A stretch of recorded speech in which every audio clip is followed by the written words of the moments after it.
Selamat malam Bapak Ibu yang dikasihi oleh Tuhan. Pada hari ini kita akan merenungkan bagian firman Tuhan. Tapi terlebih dahulu mari kita masuk di dalam doa. Tuhan Allah kami yang maha baik, kami bersyukur kami boleh memiliki Allah seperti Engkau. Allah yang penuh kasih, Allah yang peduli. Dan kami pada hari ini Tuhan, kami datang berkumpul, kami mendengar kebenaran firman-Mu, dan biarlah kiranya kebenaran-Mu boleh sekali lagi memandu jalan hidup kami, agar kehidupan kami boleh menjadi satu kehidupan yang menyenangkan hati Tuhan. Kami berdoa untuk firman yang akan ditabur, kiranya Allah Roh Kudus boleh bekerja di dalam hati setiap kami semua. Terpujilah nama-Mu ya Bapa, hanya di dalam nama Tuhan Yesus Kristus kami berdoa. Amin.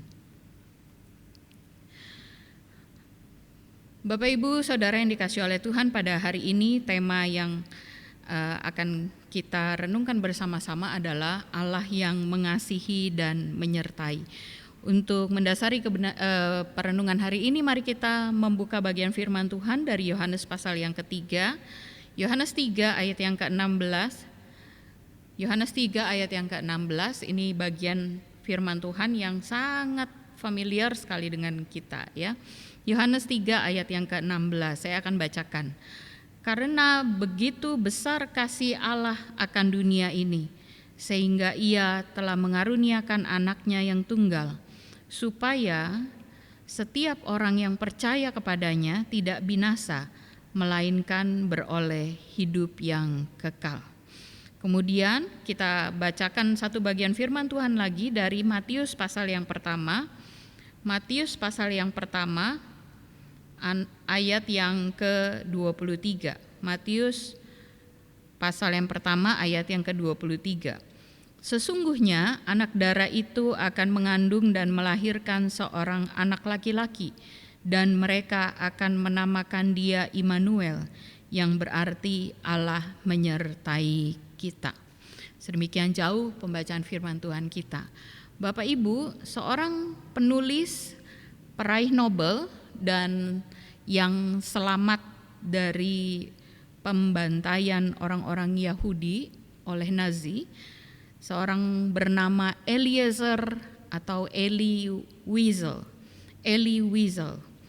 Dia pernah menuliskan begini: The opposite of love is not hate, it's indifference. Lawan dari kasih bukanlah benci, melainkan sikap masa bodoh. Lawan dari kasih bukanlah benci, melainkan sikap masa bodoh. Ya, masa bodoh. Sikap acuh tak acuh, sikap yang mengabaikan, sikap yang tidak peduli. Sebagai korban yang selamat dari pembantaian oleh Nazi, Elie Wiesel telah mengalami bagaimana ketidakpedulian atau sikap masa bodoh dari orang-orang di sekitarnya itu menjadi sesuatu yang sangat menyakitkan. Dia mengalami sendiri bagaimana orang-orang mengabaikan dan bersikap tidak peduli ketika ada begitu banyak orang Yahudi yang ditangkap oleh Nazi, kemudian mengalami pemenjaraan atau penyiksaan dan bahkan pembunuhan. Ia menjadi saksi ketika seorang pemimpin melakukan begitu banyak hal yang keji dan kejam, melakukan apapun yang diinginkan, namun tidak ada yang peduli dan berani melawan, berani berkata itu hal yang salah. Justru yang terjadi, ada banyak orang di sekitarnya memilih untuk menggelengkan kepala, menutup matanya, dan doing nothing, tidak melakukan apa-apa untuk mengubah hal tersebut. Inilah indifference, inilah sikap masa bodoh, inilah pengabaian, dan inilah ketidakpedulian. Tidak melakukan apa-apa dan lebih memilih untuk mengabaikan ketidakadilan dan kekejaman yang terjadi di depan mata, dengan berpikir bahwa itu bukan urusan kita dan berharap bahwa persoalan itu akan berlalu begitu saja.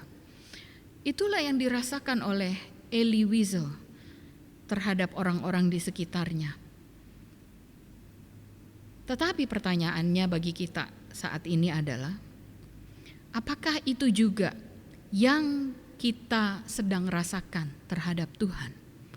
Bahwa Tuhan indifference terhadap kita, bahwa Tuhan masa bodoh, bahwa Tuhan tidak peduli dengan apa yang kita sedang alami belakangan ini akibat pandemi.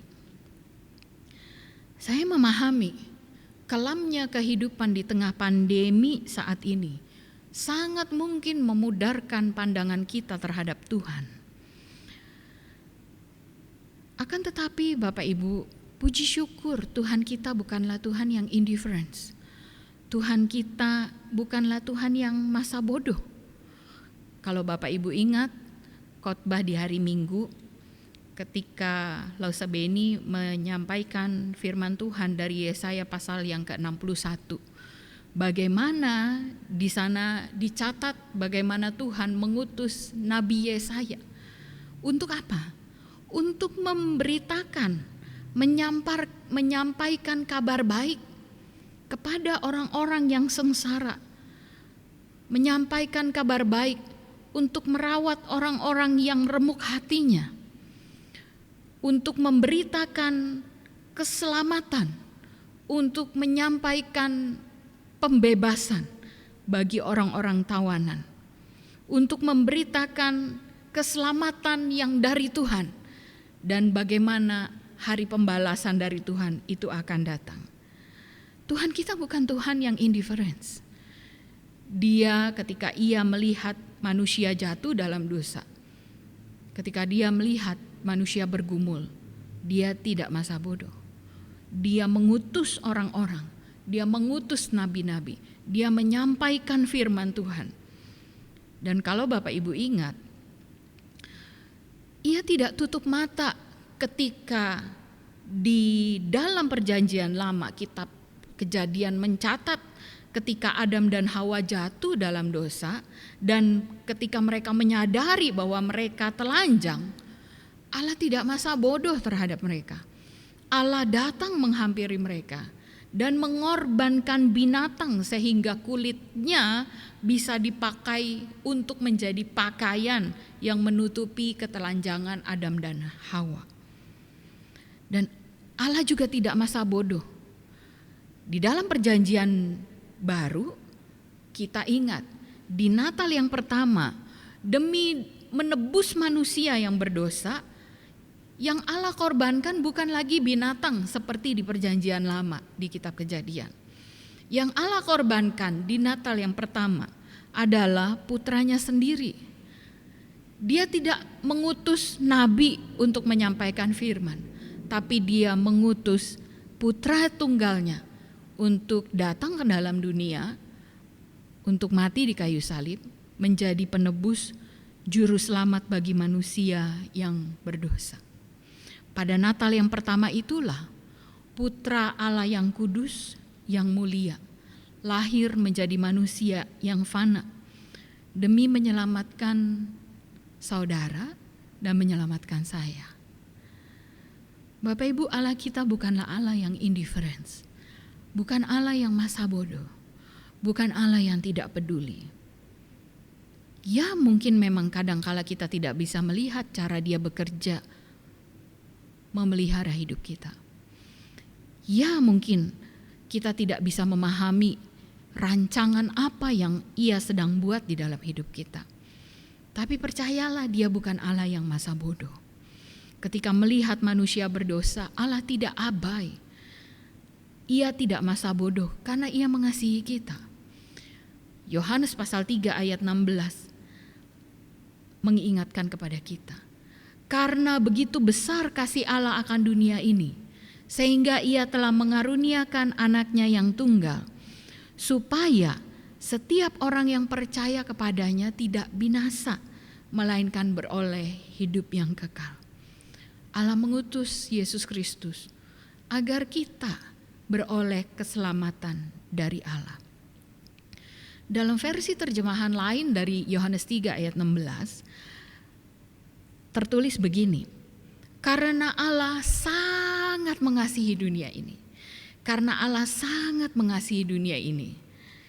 Di mana di versi terjemahan ini dipakai kata kerja aktif, yaitu mengasihi. Yang menegaskan kembali bahwa Allah tidak pasif ketika melihat manusia berdosa. Allah tidak pasif dan tidak masa bodoh ketika melihat manusia bergumul. Allah tidak tutup mata terhadap keadaan kita. Allah datang menghampiri, Allah mengutus, dan Allah mengorbankan putra tunggalnya. Bapak Ibu Saudara, meski manusia telah berdosa, ia tetap Allah yang mengasihi. Ya, karena kasih Allah turun ke dalam dunia, menjadi manusia demi menyelamatkan kita. Dia yang kudus, Dia yang mulia, rela tinggal di tengah-tengah kita, bersama-sama dengan kita, sang pendosa dan orang yang hina. Dia yang kudus dan mulia. Secara terbuka Dia rela menyebut dirinya Immanuel, yang artinya Allah menyertai kita. Kasih-Nya adalah kasih yang aktif, bukan kasih yang pasif. Dia Allah yang penuh inisiatif, penuh kepedulian, dan penuh kebenaran pada dirinya. Bapak Ibu Saudara yang dikasihi oleh Tuhan, pada hari ini ketika kita membaca karena Allah sangat mengasihi dunia ini dari Yohanes 3 ayat 16, masihkah kasih Allah yang besar itu menggetarkan hati kita? Ketika kita mendengar firman yang berkata Immanuel, yang berarti Allah menyertai kita, masihkah kita terkesima dengan penyertaannya di dalam hidup kita? Atau jangan-jangan kesulitan hidup di tengah pandemi ini telah memudarkan kasih kita yang mula-mula kepada Tuhan dan menganggapnya sebagai sesuatu yang biasa, yang memang sudah seharusnya.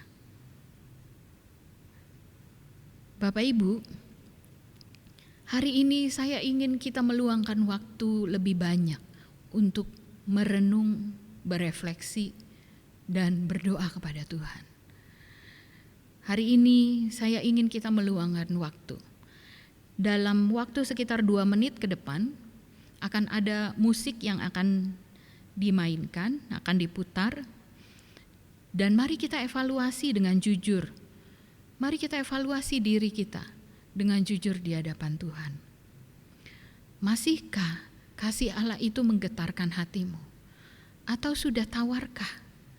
Atau sudah bekukah? Atau sudah keraskah? Masihkah penyertaan Tuhan itu membuatmu terkagum sekalipun berjalan di lembah kekelaman? Masih adakah kasih yang mula-mula itu? Kasih yang besar yang pernah kita rasa dari Tuhan, yang pernah kita alami bersama dengan Tuhan.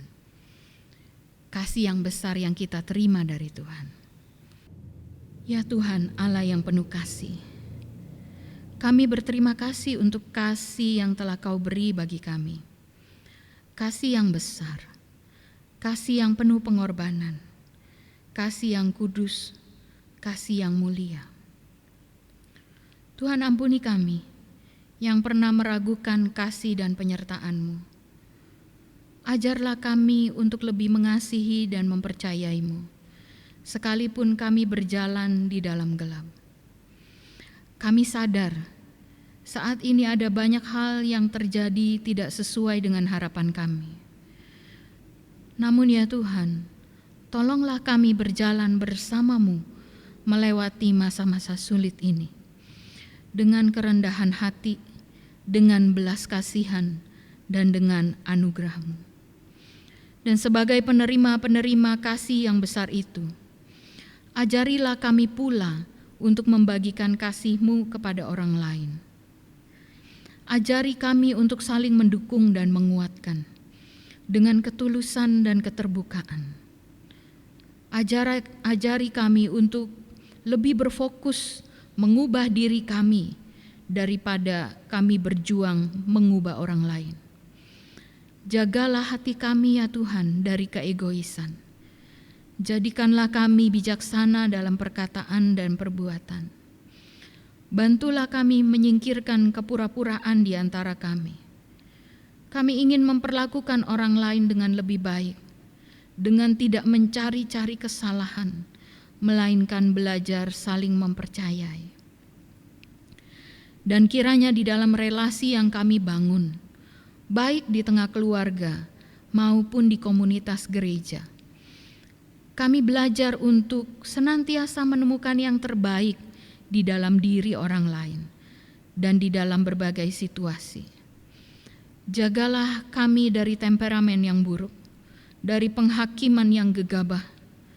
Ajarlah kami untuk tidak mengabaikan keluarga kami, tidak mengabaikan komunitas kami, melainkan memperlakukan mereka dengan kasih, sebagaimana Engkau yang dengan kasih telah memelihara hidup kami.